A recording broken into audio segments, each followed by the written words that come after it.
दिल्ली के लाल किले के पास हुए हालिया धमाके की जांच अब बड़े खुलासों तक पहुंच चुकी है। जांच एजेंसियां ये सुनिश्चित कर चुकी हैं कि ये योजनाबद्ध साजिश का हिस्सा थी।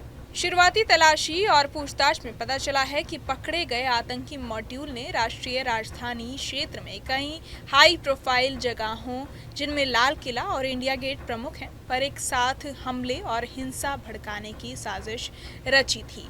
जांच के सूत्र बताते हैं कि मॉड्यूल की योजनाएं जनवरी से सक्रिय थी। इस पूरे समय काल में ये गिरोह दिल्ली और आसपास के अन्य हिस्से में बड़े पैमाने पर तबाही मचाने की तैयारी में लगा रहा। उनकी रणनीति स्पष्ट रूप से व्यापक थी। एक साथ कई जगह विस्फोट कर शहर में भय का माहौल बनाना और सामाजिक सांप्रदायिक तनाव को भड़काना। जिन जगहों पर हमले की योजना बन रही थी उनमें केवल ऐतिहासिक स्मारक शामिल नहीं थे।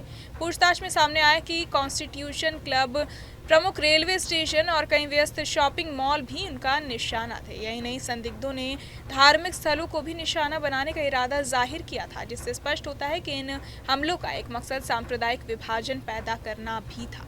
जांच में यह भी खुलासा हुआ है कि आतंकी मॉड्यूल ने अमोनियम नाइट्रेट जैसी विस्फोटक सामग्रियों की बड़ी खेप इकट्ठा की थी।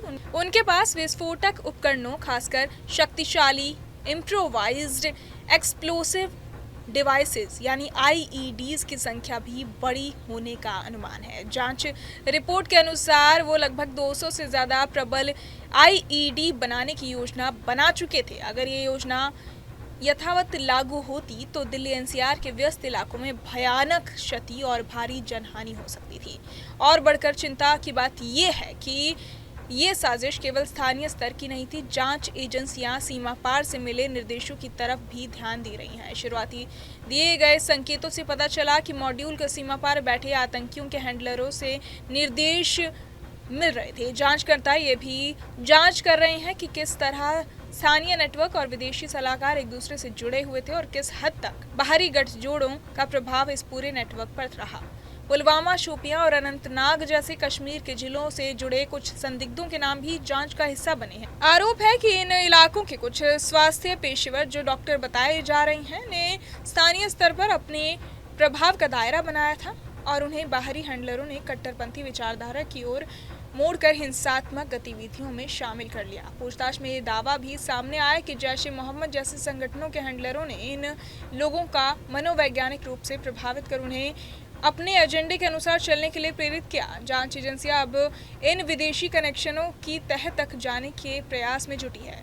वो स्थानीय मॉड्यूल की फाइनेंसिंग, लॉजिस्टिक्स और कम्युनिकेशन चैनलों की भी विस्तृत पड़ताल कर रही है, ताकि ये पता लगाया जा सके कि किस प्रकार सीमा पार के निर्देशकारों और स्थानीय सक्रिय सदस्यों के बीच तालमेल बना था। सरकारी सूत्रों का कहना है कि अगर समय रहते ये नेटवर्क पकड़ में न आते तो राजधानी और आसपास के महानुभागों में व्यापक स्तर पर रक्तपात और उपद्रव की संभावना थी।